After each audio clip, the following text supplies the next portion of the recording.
Hello there, and welcome to today's episode of the Easy EdTech podcast. My name is Monica Burns, and I am so glad that you're here to join me today. If you want to make the most of education technology, aka EdTech, well, you are in the right place.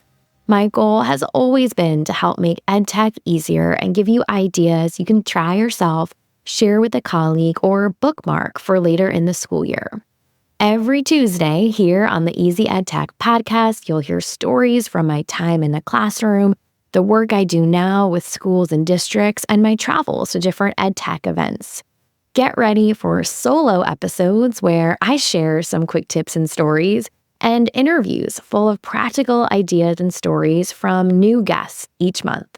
If we mention something you'd like to check out, make sure to click the link. You'll find it in the episode description or the summary area where you're listening to this podcast, or you can find every episode and all of the resources we mention by going to classtechtips.com/podcast, or by going to classtechtips.com and just clicking on the Easy EdTech podcast button at the top of the page.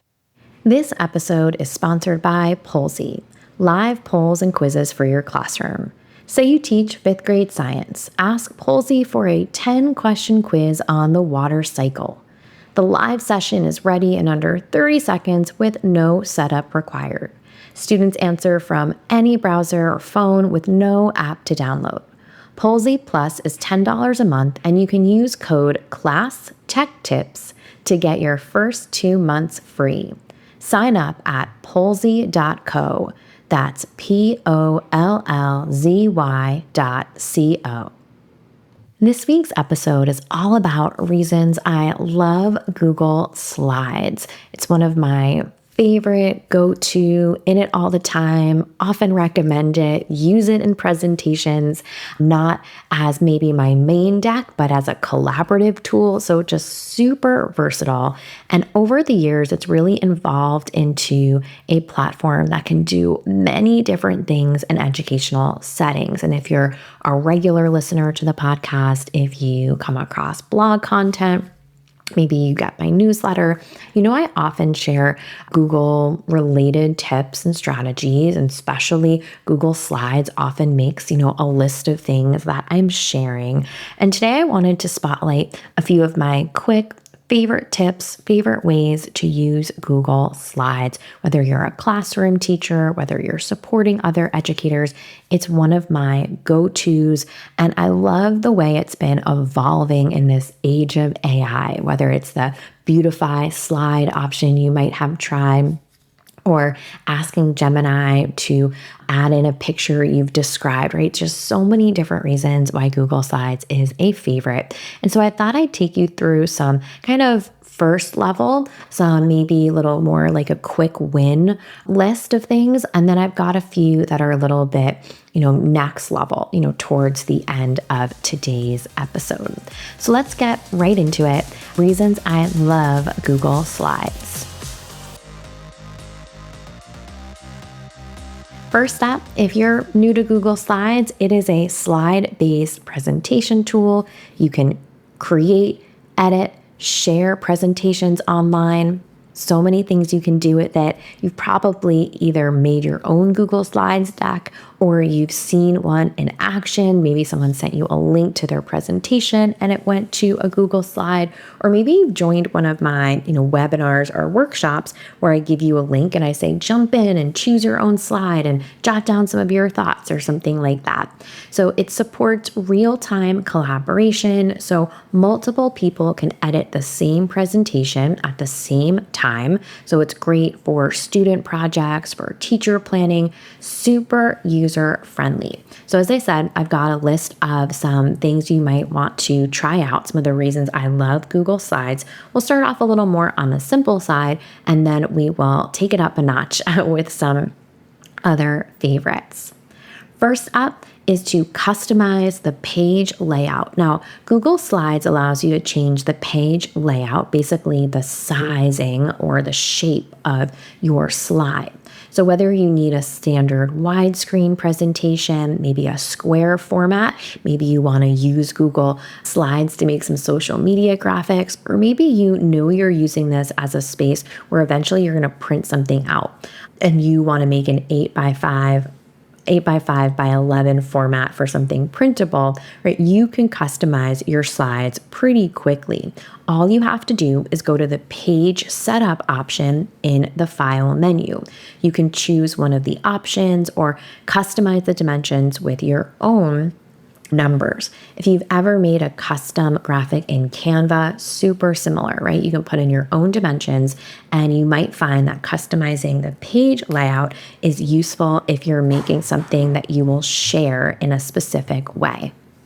Another reason I love it, another quick tip, is to add some speaker notes for extra help for your presentation. Now, this doesn't mean you necessarily have to put a script if you're giving a presentation to students or using a slide deck to share some visuals. You could, of course, but you could also put reminders or add supplemental information for students who might view that Google slide deck on their own. You might even have students use it as a way to put down citations or self-reflections as they work on projects. Another quick thing you can do is to link images for interactive navigation. This is great if you want to have, whoever's viewing a deck, again, this could be you as the creator or even students doing this, they can hyperlink images and navigate to resources on another web page. So you could link to a reference article, a video, or even another slide in a presentation, which kind of makes it like one of those choose your own adventure books. A little more complicated, but definitely doable inside of Google Slides. Another reason why I love it is it's super easy to create and share templates. You can use the templates in Google Slides. This will save you plenty of time and make sure whatever you're creating is pretty consistent across different projects that you might share with students. And then you can share that master template for assignments, maybe a graphic organizer, guided research slides. If you're a regular reader of the blog, you know I love templates. I talk about it on the podcast here too. And I even had a podcast episode not that long ago. It's episode 307.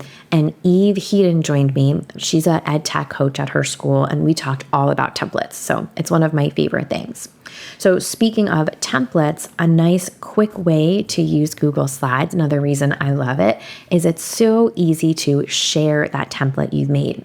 You can force a copy instead of taking students through the extra step of going to instead of downloading, right, or make a copy to save to their drive.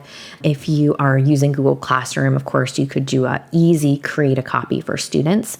But even in the URL of your Google Slides, you could replace where you see the word edit with copy, and it makes a forced copy. This is great if you're working with colleagues who might not be, super familiar with Google Drive or using Google Slides. Just great to have as a backup. Now, another reason I love Google Slides is that you can use it for collaborative sharing for group projects. Since multiple users can work in the same presentation in real time, it's great for projects, whether it's a teacher-led brainstorming session or maybe a student group project. Anyone who has the link to that deck can contribute, comment, and edit together once the Google Slides presentation updates automatically. Now, you could also have it set up to just give someone commenting view, which means nothing that they make will actually change, right? They can just suggest edits instead. So that gives you a little bit more control, and it might give students a bit more control if they're asking for some peer editing support. So far, we've gone through a few favorites like customizing page layout, using the speaker notes in creative ways, linking images, using templates, even that forced copy. Once you're inside of Google Slides, you can also add sticky notes with different shapes. So Google Slides doesn't have a built-in sticky note feature, but you can use the shape tool to create digital sticky notes. This is great. It can be color coded. You can place it anywhere on the slide. Great way to add annotations, document your brainstorming, have a visual organization of ideas without filling it up with comments on the side of the screen. So definitely something you might want to consider. Now, if you are working with a group of colleagues this summer, right? This episode will be out, right, the first week of May. I'm recording it for you at the end of May. I'm sorry, the first week of June. I'm recording it for you at the end of May.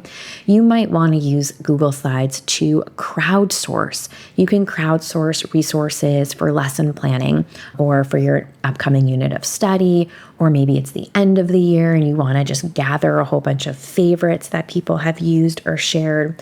So it's great for gathering resources. You can set up a collaborative slide deck. This is often what I do in a webinar or workshop. And you can either count off if you're all in the same room together and say, you take slide 2, 3, 4, 5, or something like that, or just tell everyone to claim a slide by adding their name quickly to the top. And they can respond to a prompt. They can put in a takeaway, a recommendation for whatever it is that your prompt is, and they each have their own slide. So another really great option. Now, one more tip before we get into an AI or a newer connection is that you can also export your slide deck as a PDF or even images. PDF is great for the whole file. Images would just be individual slides. And this is great for offline access. So if you're working with a group of students that maybe has interrupted Wi-Fi, this is a great way to make sure they can access something, saving it to their device if they're not able to open up a link that you've sent. So the last chunk of our list of reasons I love Google Slides has an AI connection. And this has been a popular strategy I've shared during workshops and webinars this year. I shared a step-by-step on the blog as well. And that is the Gemini connection to Google Slides. And if you use Gemini, you can choose the Canvas feature from the tools at the bottom. And then you can say, create a slide deck that, and you describe the slide deck you want, and it will make you a Google slide deck. Now, nothing I've made has been perfect, but it saved me oodles of time in terms of organization, sometimes content, right? Maybe I've added in some content I wanted to put on the slides. It has been a game changer. So I love that way that you can create slide decks with Gemini. Again, that's just going to Gemini's page. You describe what you want. You have to click on the tool that says Canvas. That might change in the future, but right now you want to add that extra step to your workflow. I usually change it from the fast model to one of the thinking models, so it works a little bit harder.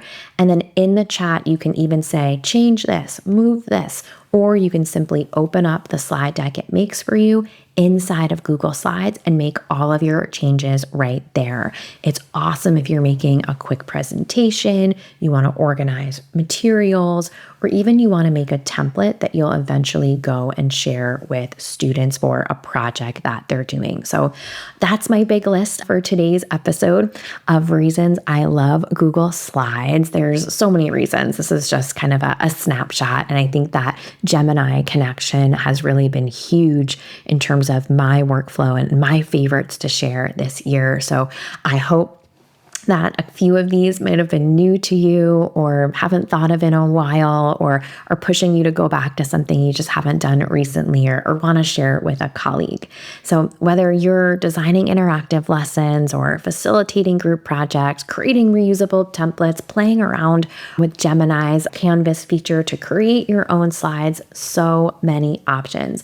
And if you have a favorite tip that I didn't add to the list, reply to one of my Monday newsletters. If you don't get the newsletter, you can just go to classtechtips.com/newsletter, and that's how you get on it. And then tell me all about your favorite tip. Let's finish up today's episode like we always do with some ways to make this EdTech easy. First up, Customize page layouts to support different learning needs. Use speaker notes to provide guidance and accessibility. Create and share templates to support all learners. Try out Gemini's Canvas feature to create your own slide deck. Remember, you can find the show notes and the full list of resources from today's episode by heading to easyedtechpodcast.com and finding episode 373.